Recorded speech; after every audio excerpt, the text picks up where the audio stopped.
بسم اللہ الرحمن الرحیم۔ اللہم صلی علی سیدنا محمد نبی الامی وعلی آلہ وصحابہ وبارک وسلم۔ دل کی صفائی۔ صوفیانہ خیالات کے عظیم شاعر شاہ عبداللطیف بھٹائی رحمۃ اللہ علیہ فرماتے ہیں: اچھو پانی لڑتھیو کالوریو کنگن ایندے لج مرن تیں سر متھے ہنجڑا۔ ترجمہ: صاف پانی کالے کنووں نے گندا کر دیا، اور ہنس جیسے پرندے تو ہمیشہ صاف سفید پانی کے عادی ہوتے ہیں، اور وہ اب ان کنووں کی گندگی پر شرمسار ہیں اور اس گندے پانی کے تالاب پہ آتے ہوئے گھبراتے ہیں۔ دوستو، یہ نظر انداز کرنے والی بات نہیں بلکہ سوچنے والی بات ہے۔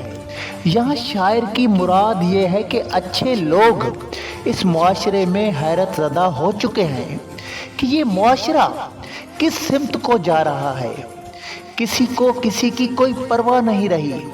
ہر طرف چاہے مذہبی صفیں ہوں، سیاسی ہوں، سماجی یا کاروباری، نفرتوں کا سایہ چھا چکا ہے، اور پاکیزگی، اخلاص، محبت جیسے الفاظ صرف کتابوں میں رہ گئے ہیں۔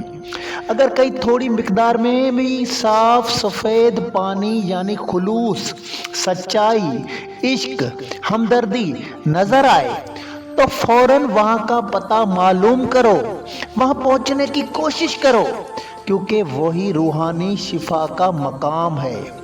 ورنہ اگر آپ مسلسل یہ بے ذائقہ آلودہ پانی پیتے رہے تو آپ کا روحانی معدہ خراب ہو جائے گا اور آپ کو شیطانی السر لاحق ہو جائے گا، جس کا علاج صرف پرہیز ہے، اور وہ پرہیز صرف صاف پانی یعنی درود پاک، ذکر، سچ، اخلاق سے ممکن ہے۔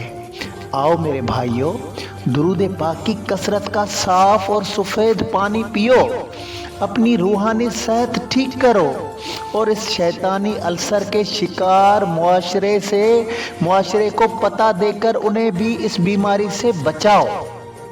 کتاب ہدایت نامہ سلوک قلندری، فضل ربی، جلد دوم، مصنف سید غلام حیدر شاہ قلندری صاحب۔